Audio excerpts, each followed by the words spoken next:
तापमान प्रतिरोध अभिलक्षण में धातु का स्लोप तापमान में परिवर्तन के सापेक्ष प्रतिरोध में परिवर्तन को प्रदर्शित करता है। टेम्परेचर कोफिशिएंट अल्फा बराबर अल्फा जीरो बराबर स्लोप बटा के आर जीरो।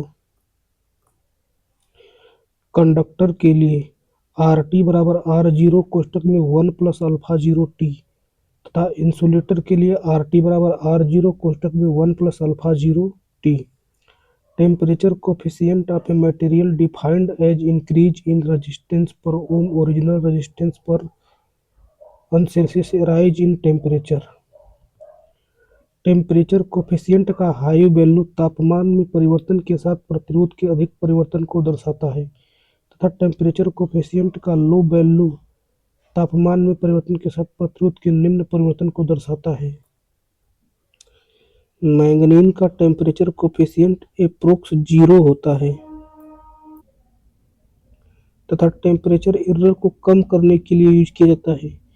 यूरेका कांस्टेंटन का भी टेम्परेचर कोफिशिएंट एप्रोक्स 0 होता है। किसी चालक या पदार्थ का T1 अंश सेल्सियस तापमान पर प्रतिरोध R1 व प्रतिरोध ताप गुणांक अल्फा 1 हो तो चालक या पदार्थ का तापमान T2 अंश सेल्सियस बढ़ाने पर प्रतिरोध R2 बराबर R1 कोष्टक में 1 प्लस अल्फा 1 कोष्टक में T2 माइनस T1। यदि किसी पदार्थ का T1 अंश सेल्सियस पर प्रतिरोध R1 व T2 अंश सेल्सियस पर प्रतिरोध R2 तथा 0 अंश सेल्सियस पर प्रतिरोध ताप गुणांक अल्फा 0 हो तो पदार्थ के प्रतिरोधों में संबंध R2 बटे के R1 बराबर 1 प्लस अल्फा 0 T2 बटे के 1 प्लस अल्फा 0 T1। यदि किसी पदार्थ का 0 अंश सेल्सियस तापमान पर प्रतिरोध ताप गुणांक अल्फा 0 हो तो तापमान को T अंश सेल्सियस बढ़ाने पर प्रतिरोध ताप गुणांक अल्फा T बराबर अल्फा 0 बटा के 1 प्लस अल्फा 0 T। यदि मेटल के लिए टेम्परेचर बढ़े तब टेम्परेचर कोफिशिएंट घटता है। कंडक्टर है positive temperature coefficient. Temperature resistance देखिए टेम्परेचर बढ़ने पर रेजिस्टेंस बढ़ रहा है। इंसुलेटर है नेगेटिव टेम्परेचर कोफिशिएंट। देखिए टेम्परेचर बढ़ रहा है तो रेजिस्टेंस घट रहा है। सेमीकंडक्टर है नेगेटिव टेम्परेचर कोफिशिएंट। देखिए ऐसा हो रहा है। सब मटेरियल है 0 टेम्परेचर कोफिशिएंट। देखिए JTC।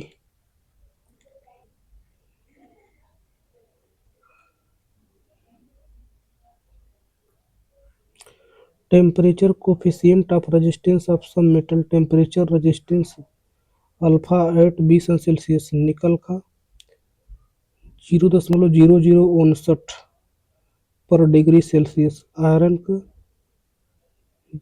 0.0057, एल्युमिनियम का 0.0043, कॉपर का 0.0042, सिल्वर का 0.0038, प्लेटिनम का 0.0037, गोल्ड का 0.0037, जिंक का 0.0038।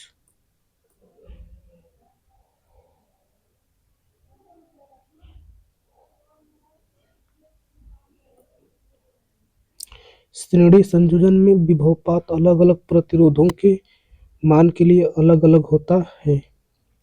श्रेणी संयोजन में कुल वोल्टेज ड्रॉप का योग सप्लाई वोल्टेज के बराबर होता है। श्रेणी परिपथ का मुख्य अभिलक्षण। श्रेणी परिपथ में कुल प्रतिरोध अधिकतम वाले प्रतिरोध से भी अधिक होता है। श्रेणी परिपथ में पावर का मान जुड़ता है।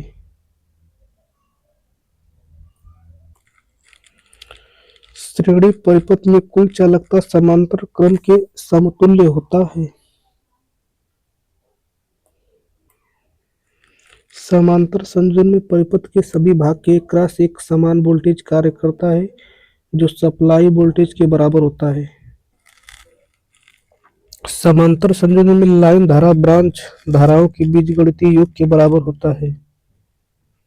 जैसे I बराबर I1 plus I2 plus I3 तथा कंडक्टेंस G बराबर G1 plus G2 plus G3। समांतर संयोजन में जो सबसे छोटा प्रतिरोध होता है उसमें प्रवाहित होने वाली धारा का मान सबसे अधिक होता है। यदि प्रतिरोध R समान क्षमता के n प्रतिरोध समांतर में जुड़े हो तो उनका समतुल्य प्रतिरोध R बटा के n होगा। यदि समान मान के तीन प्रतिरोध त्रिभुजाकार रूप में जुड़े हों तो किन्हीं दो सिरों के मध्य कुल प्रतिरोध 2/3R।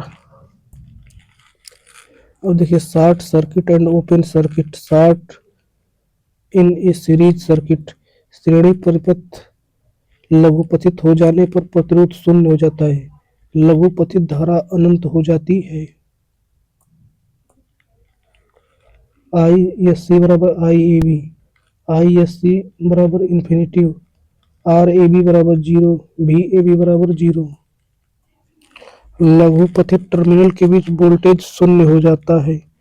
अब देखिए ओपन इन सीरीज सर्किट, श्रेणी परिपथ यदि परिपथ खुला हो जाने पर दोनों सिरों के बीच प्रतिरोध अनंत हो जाता है।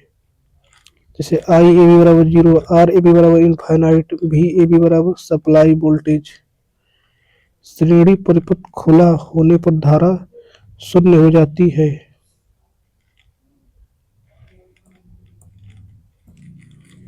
शॉर्ट्स इन पैरेलल सर्किट, समांतर परिपथ में एक शाखा लघुपथित होने पर परिपथ में सभी शाखाएं लघुपथित हो जाती हैं। लघुपथित प्रतिरोधों से कोई धारा प्रवाहित नहीं होती है। यदि इन प्रतिरोधों के स्थान पर बल्ब लगे हो तो वे ग्लो नहीं करेंगे। समांतर परिपथ में लघुपथित कंपोनेंट कोई नुकसान नहीं होता है, इसीलिए घरेलू उपकरण समांतर क्रम में जुड़े होते हैं। समांतर परिपथ में यदि कोई शाखा ओपन हो जाए तो अतिरिक्त शाखाओं से जुड़े कंपोनेंट पर कोई प्रभाव नहीं पड़ता है। समांतर परिपथ में यदि मुख्य परिपथ ही ओपन हो जाए तो पूरी सप्लाई ही बाधित हो जाएगी। प्रतिरोधों का स्टार संयोजन, तीन प्रतिरोधों एक एक सिरों को एक साथ जोड़ने पर प्राप्त संयोजन स्टार संयोजन कहलाता है। यदि तीन प्रतिरोध R1, R2, R3 है तो इनका स्टार संयोजन इस प्रकार होगा।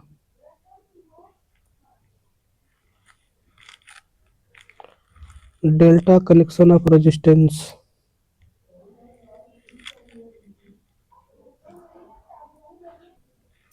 Delta two star conversion, delta से स्टार में कन्वर्ट करने का रूल। आर ए बराबर आर ए बी गुणे के आर सी ए बटा के R A B plus R B C plus R C A. मतलब कि यहाँ पे जो आर ए निकाले हैं तो इसके दोनों के बगल में का गुणा जो होगा वो ऊपर लिखा जाएगा।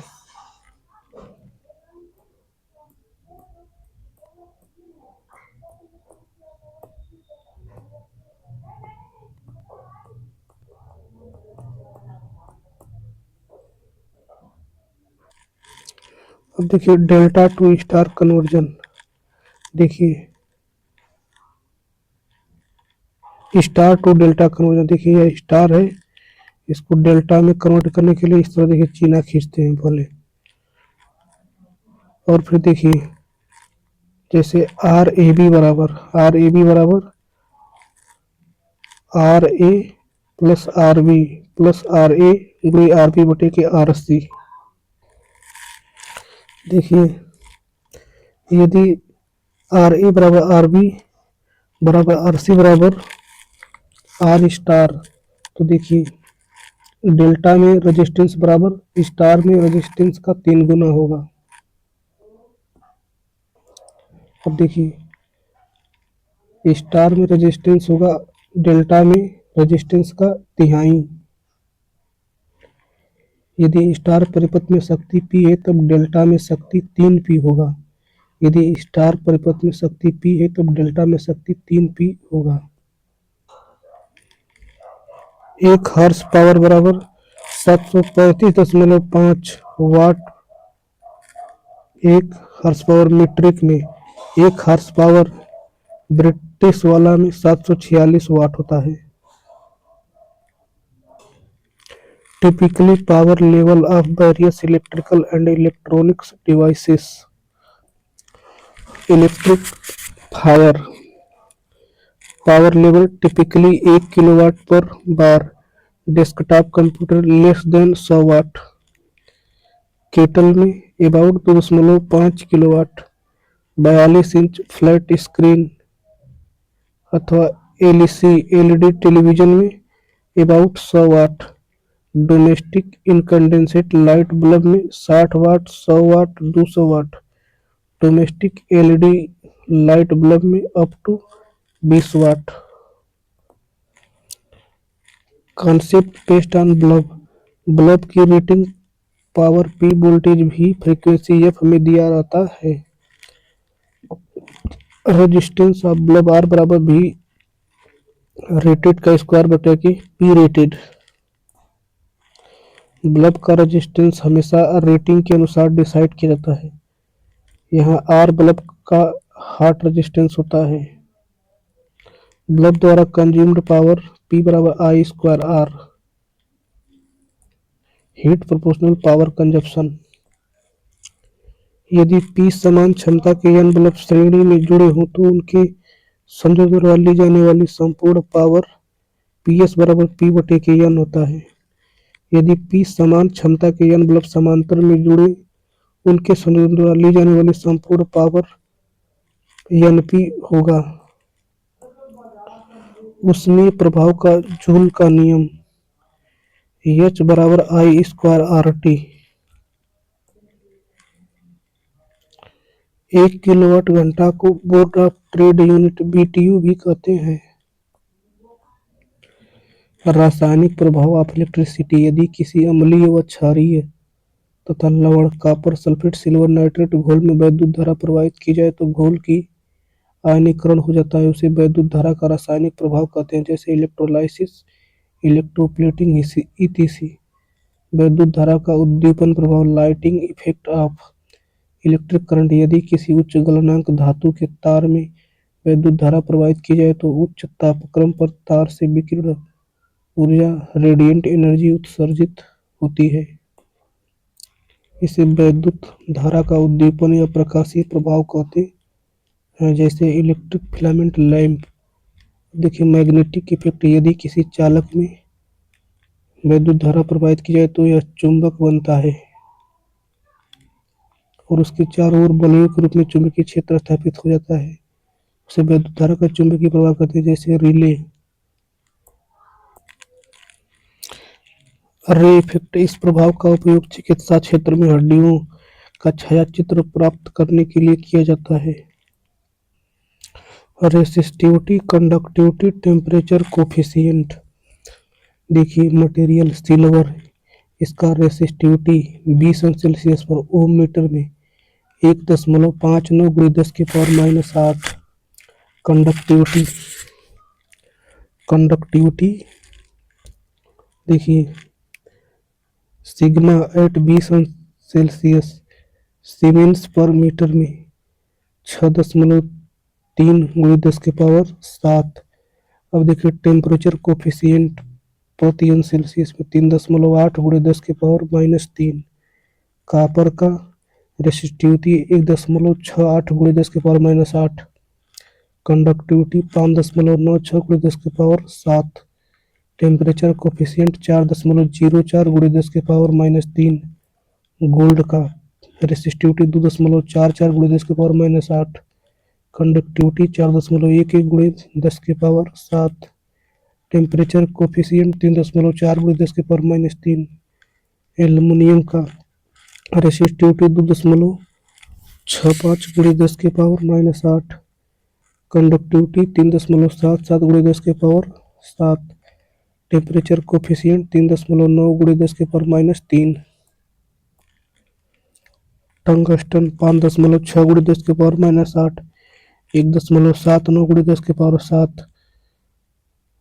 अल्फा 4.5 × 10⁻⁻3।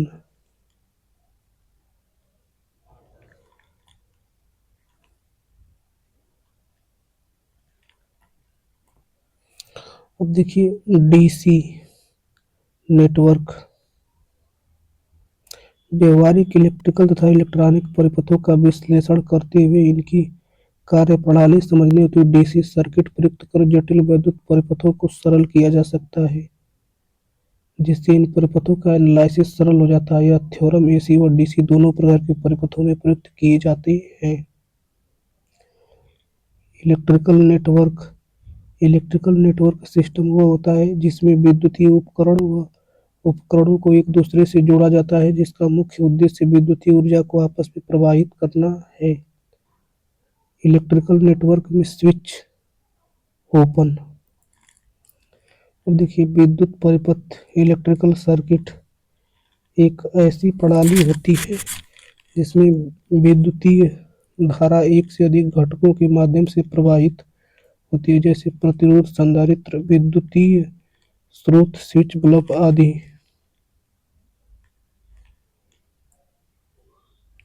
देखिए यहाँ पे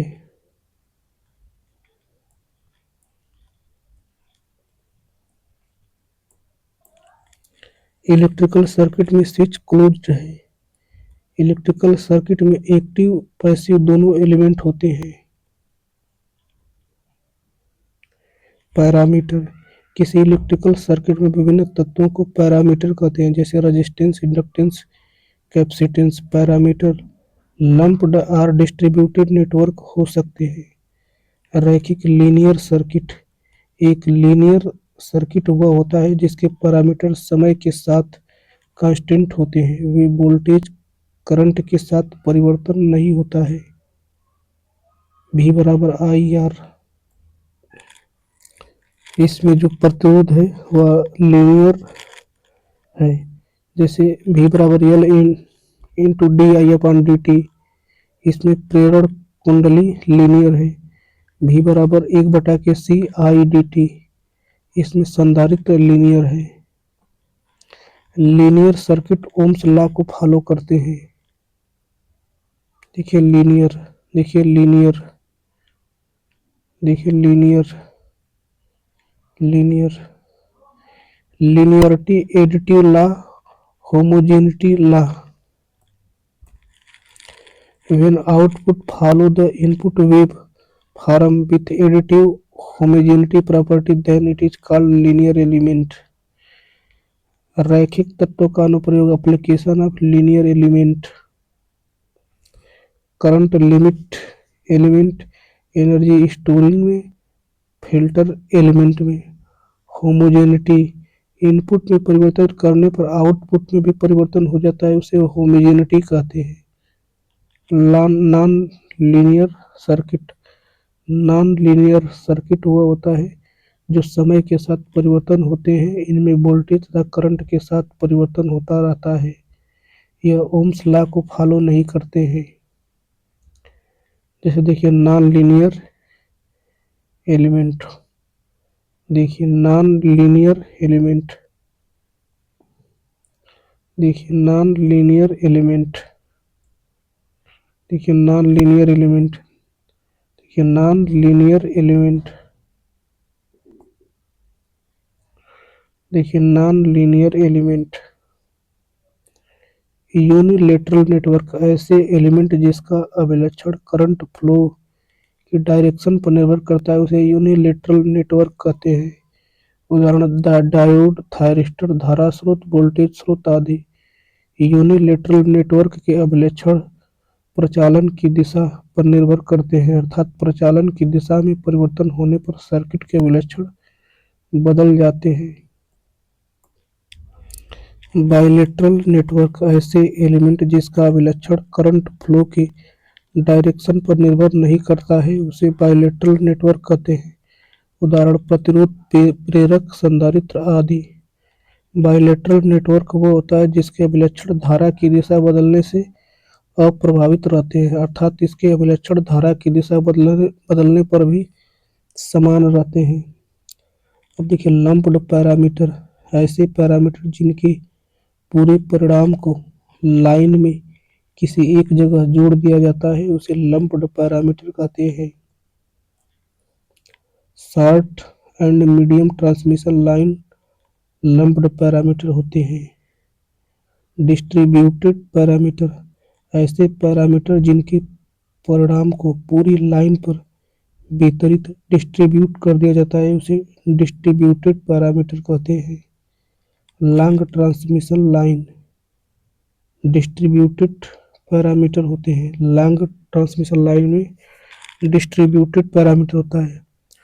देखिए एक्टिव एलिमेंट ऐसे एलिमेंट जो लंबे समय तक स्वतंत्र रूप से ऊर्जा प्रदान करने में सक्षम होते हैं तथा एलिमेंट में एम्प्लीफिकेशन का गुण होता है तो ऐसे एलिमेंट को एक्टिव एलिमेंट कहते हैं। इसमें ऊर्जा की खपत नहीं होती है। वोल्टेज स्रोत, सेल, बैटरी, जनित्र आदि। पैसिव एलिमेंट ऐसे एलिमेंट जो स्वतंत्र रूप से ऊर्जा देने में सक्षम नहीं होते हैं तो ऐसे एलिमेंट को पैसिव एलिमेंट कहते हैं। इसमें ऊर्जा की खपत होती है। उदाहरण प्रतिरोध, प्रेरक, संधारित्र, बल्ब, ट्रांसफार्मर आदि। स्रोत स्रोत का प्रयोग उसे संयोजित लोड को शक्ति प्रदान करने के लिए होता है। देखिए वोल्टेज स्रोत, वोल्टेज यह दो प्रकार का होता है। Ideal voltage source, practical voltage source. Ideal voltage source ideal voltage source के परिपथ में से प्रवाहित होने वाली आउटपुट करंट का मान स्थिर रहता है, चाहे लोड करंट का मान बढ़ाने या घटाने पर कोई प्रभाव नहीं पड़ता है। आइडियल वोल्टेज सोर्स का आंतरिक प्रतिरोध शून्य होता है। देखिए आईएल, वीटी आदर्श वोल्टेज स्रोत। प्रैक्टिकल वोल्टेज सोर्स एक व्यवहारिक सोर्स में जैसे जैसे लोड करंट का मान बढ़ता जाता है वैसे वैसे सोर्स की टर्मिनल वोल्टेज कम होती जाती है। देखिए आदर्श वोल्टेज स्रोत, व्यवहारिक वोल्टेज स्रोत, इसका आंतरिक प्रतिरोध शून्य नहीं होता है, अतः करंट व टर्मिनल वोल्टेज के बीच ग्राफ नीचे दिए गए ग्राफ के समान प्राप्त होता है। करंट सोर्स यह दो प्रकार का होता है। आदर्श current source, practical current source, ideal current source. Ideal current source ऐसा सोर्स होता है जो लोड इम्पीडेंस के प्रत्येक मान पर लोड को कांस्टेंट करंट प्रदान करता है। आइडियल करंट सोर्स का आंतरिक प्रतिरोध अनंत होता है। देखिए आदर्श धारा स्रोत, प्रैक्टिकल करंट सोर्स, धारा स्रोत के टर्मिनल पर धारा वोल्टेज बढ़ने के साथ साथ घटता है। डिपेंडेंट आर कंट्रोल्ड सोर्स ऐसे सोर्स जिनका मान उसी परिपथ के किसी अन्य ब्रांच की करंट या वोल्टेज पर निर्भर करता है उसे डिपेंडेंट सोर्स कहते हैं। डिपेंडेंट सोर्स को डाइवर्ट शेप किया जाता है। डिपेंडेंट सोर्स मुख्यतः चार प्रकार के होते हैं। वोल्टेज नियंत्रित वोल्टेज सोर्स। देखिए ऐसे वोल्टेज सोर्स जिनका मान सर्किट के किसी ब्रांच की वोल्टेज पर निर्भर करता है या कंट्रोल्ड होता है उसे वोल्टेज कंट्रोल्ड वोल्टेज स्रोत कहते हैं, जैसे ऑपरेशन एम्पलीफायर। अब देखिए वोल्टेज कंट्रोल्ड करंट सोर्स ऐसे करंट सोर्स जिनका मान सर्किट के किसी ब्रांच की वोल्टेज पर निर्भर करता है उसे वोल्टेज कंट्रोल्ड करंट सोर्स कहते हैं, जैसे फील्ड इफेक्ट ट्रांजिस्टर। अब देखिए करंट कंट्रोल्ड वोल्टेज सोर्स ऐसे वोल्टेज सोर्स जिनका मान सर्किट के किसी ब्रांच की करंट पर निर्भर करता है उसे करंट कंट्रोल्ड वोल्टेज सोर्स कहते हैं। अब देखिए current controlled current source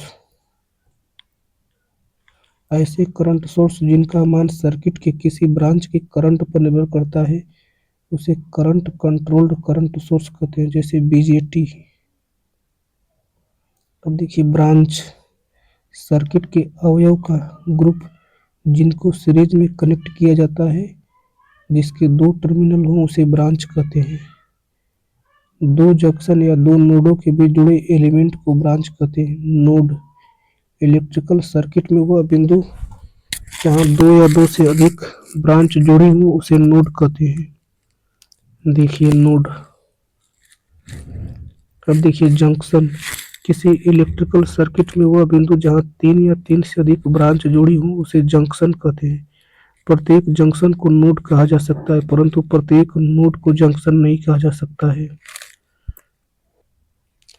current division always takes place at junction. देखिए जंक्शन। अब देखिए लूप। लूप ब्रांच का वह समूह होता है जो मिलकर क्लोज्ड पाथ बनाते हैं, उसे लूप कहते हैं। यह क्लोज्ड पाथ जिसमें चलने पर कोई एलिमेंट दोबारा ना मिले, ऐसे एलिमेंट को के कनेक्शन को लूप कहते हैं। मेश। यदि किसी लूप के अंदर कोई दूसरा लूप न हो तो उसे मेश कहते हैं। सभी मेश लूप होते हैं लेकिन लूप मेश नहीं होता है। देखिए mesh branch b n node. तो देखिए मेश बराबर होता है b minus N plus one, b minus N plus one. देखिए कंडक्टर का सिंबल, स्विच का सिंबल, कैपेसिटर का सिंबल, रजिस्टर का सिंबल, रियोस्टेट वेरिएबल रजिस्टर का सिंबल, गैल्वेनोमीटर का सिंबल, अमीटर का सिंबल, वोल्टमीटर का सिंबल। देखिए साइन कन्वेंशन। देखिए motion, rise in voltage plus e current. देखिए अब देखिए motion fall in voltage V बराबर माइनस आई आर। अब देखिए motion fall in voltage minus E current. देखिए अब देखिए network theorem, Kirchhoff's law, nodal analysis, super nodal analysis, mesh analysis, super mesh analysis, superposition theorem, Thevenin's theorem, Norton's theorem, maximum power transfer theorem, reciprocity theorem, Millman theorem, Tellegen theorem, substitution theorem, compensating theorem. Kirchhoff's current law, only applicable in lumped parameter, not used in distributed parameter। KCL आवेश संरक्षण के सिद्धांत प्रकार करता है। KCL AC और DC दोनों पर वर्क करता है। केसीएल लीनियर नॉन लीनियर दोनों पर वर्क करता है। KCL time variant and time invariant दोनों पर कार्य करता है। नंबर ऑफ केसीएल इक्वेशन बराबर n minus one.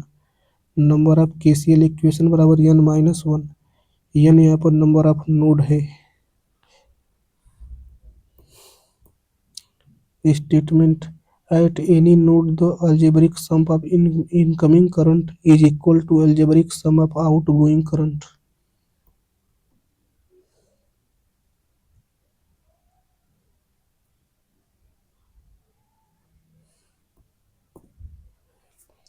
Kirchhoff's voltage law, किसी नेटवर्क के क्लोज्ड पाथ में प्रत्येक कंडक्टर में करंट और रेजिस्टेंस के वोल्टेज ड्रॉप का बीजगणितीय योग और ईएमएफ का बीजगणितीय योग उस पाथ में शून्य होता है। सिग्मा आई आर बराबर प्लस सिग्मा ईएमएफ बराबर जीरो। यह एसी और डीसी दोनों पर कार्य करता है। यह लीनियर और नॉन लीनियर दोनों पर कार्य करता है। यह टाइम वेरिएंट और टाइम इनवेरिएंट दोनों पर कार्य करता है। यह लंप्ड पैरामीटर में लागू होता है। यह एनर्जी कंजर्वेशन के सिद्धांत पर कार्य करता है। नंबर ऑफ केबीएल इक्वेशन बराबर B minus N plus one. Number of chord बराबर B minus N plus one. Number of links बराबर B minus N plus one.